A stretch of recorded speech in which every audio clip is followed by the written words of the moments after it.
Hey everyone, and welcome back to my channel. Today we're doing a couple things differently. One, I've mixed the intro. Let me know if you like this better or if you'd like me to go back to the old way.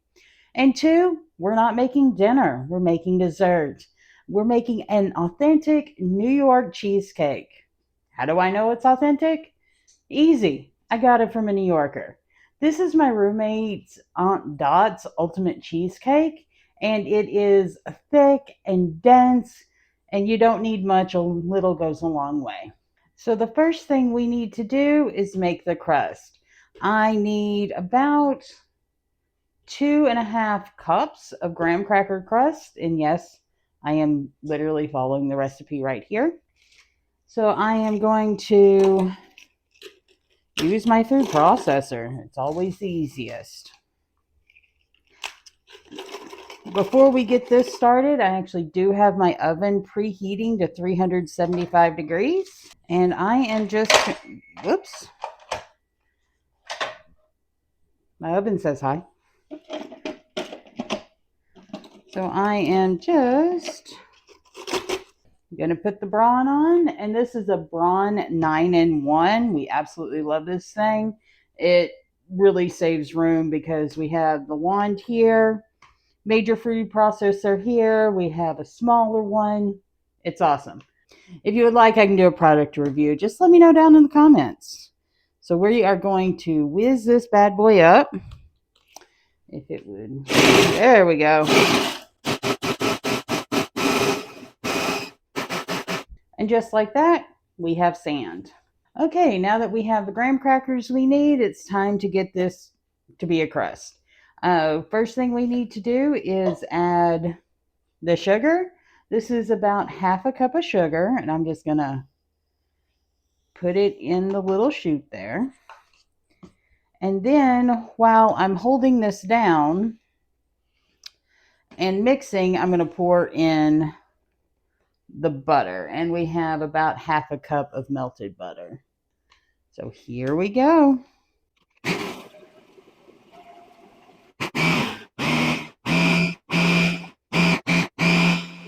All right, and when it starts looking like coarse sand, we have a crust.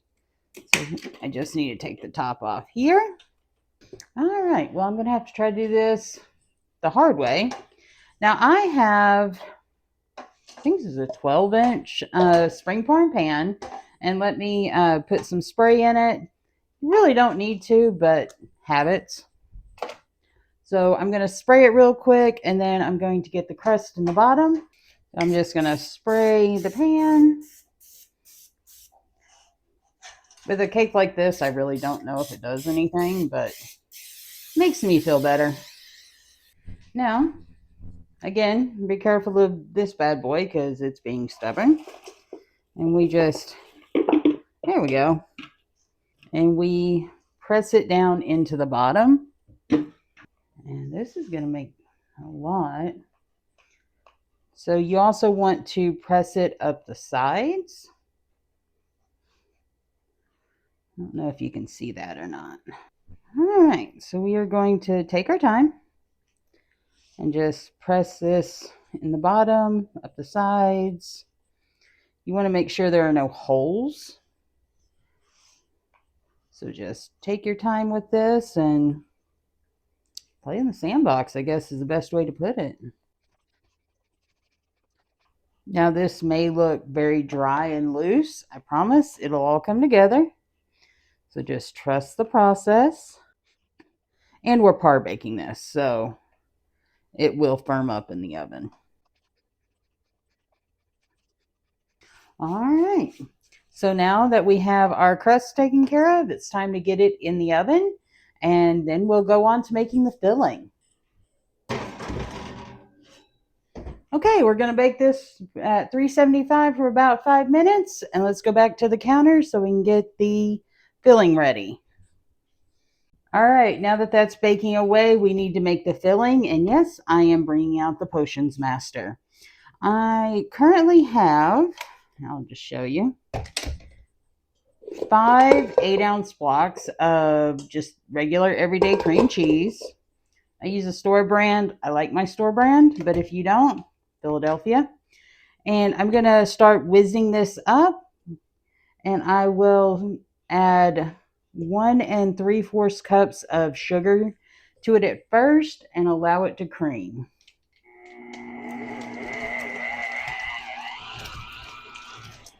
Oh, and it's always good to make sure that everything is room temperature. You don't want anything cold here.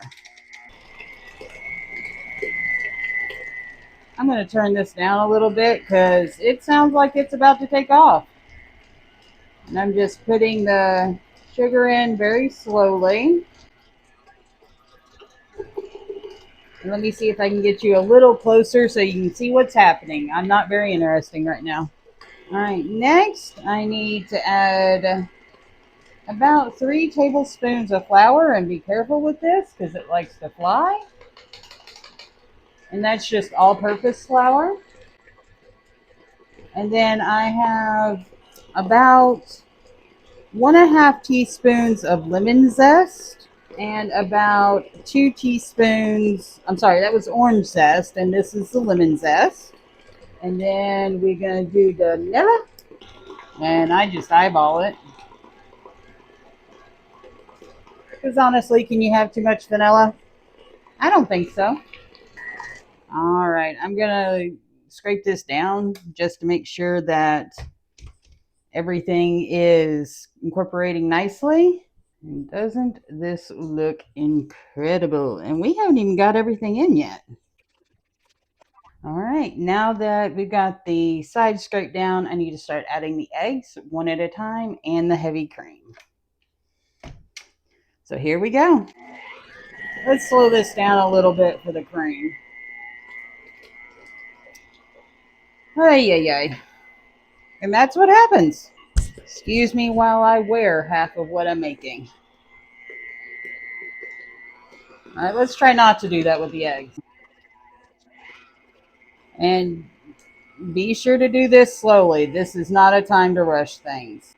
Now I'm using 6 eggs, but the recipe calls for 5.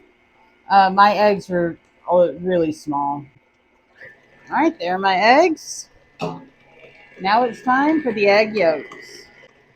Alrighty. Now I'm just going to let this mix for a little bit and scrape down the sides one more time.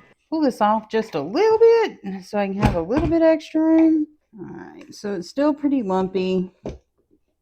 And we need to get all the lumps out and make sure that it's really smooth. So let's mix her again. Okay, now that that's mixed a little bit more, let me check to make sure everything's smooth. And we can go on with the next part.